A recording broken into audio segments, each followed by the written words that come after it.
নমস্কাৰ মৰমৰ ছাত্ৰ ছাত্ৰীসকল, আজি আমি আলোচনা কৰিম তৃতীয় শ্ৰেণীৰ অসমীয়া লেচন নম্বৰ 6 ময়ূৰ পক্ষীৰ জন্ম কাহিনী। উত্তৰ দিয়া। ক নম্বৰ, স্বৰ্গৰ ৰজাজনৰ নাম কি? ইন্দ্ৰ। খ নম্বৰ, তেওঁৰ ৰাজসভাৰ নৰ্তকী চৰাইজনীৰ নাম কি? বালিমাহী চৰাই। খ নম্বৰ, দেৱকন্যাই মৰ্ত্যলৈ যাওঁতে লগত কি লৈ গৈছিল? বালিমাহীক লৈ গৈছিল। ঘ নম্বৰ, দেৱকন্যাই তাঁতশালখন কিয় নিছিল? ঘ নম্বৰ, দেৱকন্যাই পৃথিৱীৰ সৌন্দৰ্য কাপোৰত বুটা বাছি আনিবৰ বাবে তাঁতশাল লৈ গৈছিল। উত্তৰ লিখা। ক নম্বৰ, দেৱকন্যাই পৃথিৱীত কি দেখি বিমুগ্ধ হৈছিল?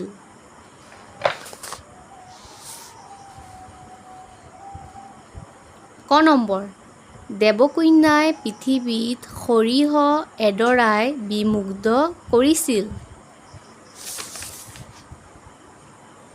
খ নম্বৰ, তেওঁ প্ৰথম কিছুদিন তাত কেনেদৰে কটায়?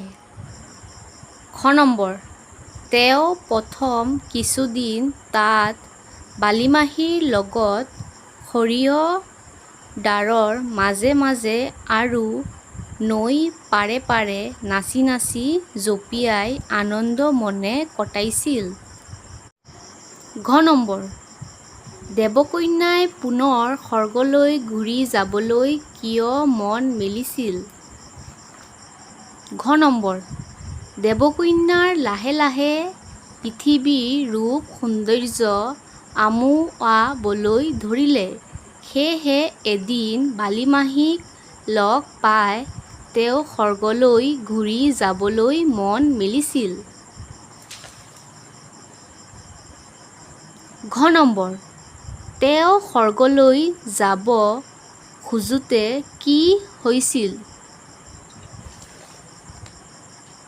ঘ নম্বৰ, বালিমাহীৰ সৈতে দেৱকন্যাই মেঘ পাৰ হৈ সিপাৰলৈ যাব নোৱাৰি পুনৰ পৃথিৱীত পৰিলহি।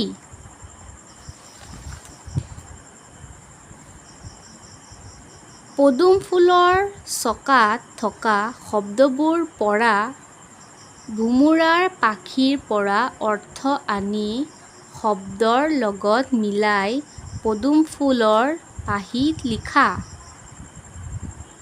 নৰ্তকী, নাচনী, হেঁপাহ আগ্ৰহ, নেৰা নেপেৰাকৈ, একেৰাহে, সৌন্দৰ্য ৰূপ, আমোৱালে, আমনি লাগিল। কিছুমান শব্দৰ দুটাকৈ ৰূপ থাকে। তলৰ শব্দকেইটাৰ দুয়োটা ৰূপেই পাঠটোত ব্যৱহাৰ হৈছে, যেনে স্বৰ্গ স্বৰগ, মৰ্ত্য মৰত, পক্ষী পক্ষী। তলৰ শব্দবোৰো আন এটা ৰূপ পাঠটোত আছে। বিচাৰি উলিয়াই খালী ঠাইত লিখো আহা।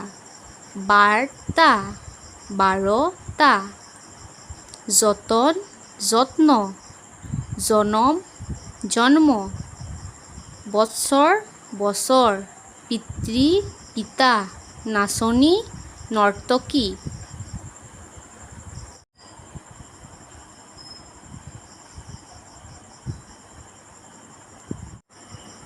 প্ৰশ্নসমূহৰ উত্তৰ লিখো আহা। ১ নম্বৰ, বুদ্ধদেৱৰ দেউতাকৰ নাম কি? বুদ্ধদেৱৰ দেউতাকৰ নাম শুদ্ধোধন। ২ নম্বৰ, সিদ্ধাৰ্থ কাৰ নাম? সিদ্ধাৰ্থ বুদ্ধদেৱৰ নাম। ৩ নম্বৰ, বুদ্ধদেৱে প্ৰচাৰ কৰা ধৰ্মটোৰ নাম কি? বুদ্ধদেৱে প্ৰচাৰ কৰা ধৰ্মটোৰ নাম বৌদ্ধ ধৰ্ম।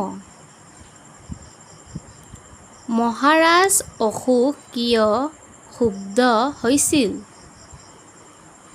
কলিং যুদ্ধত অনেক মানুহ মৰিছিল। তাকে দেখি মহাৰাজ অশোক ক্ষুব্ধ হৈছিল।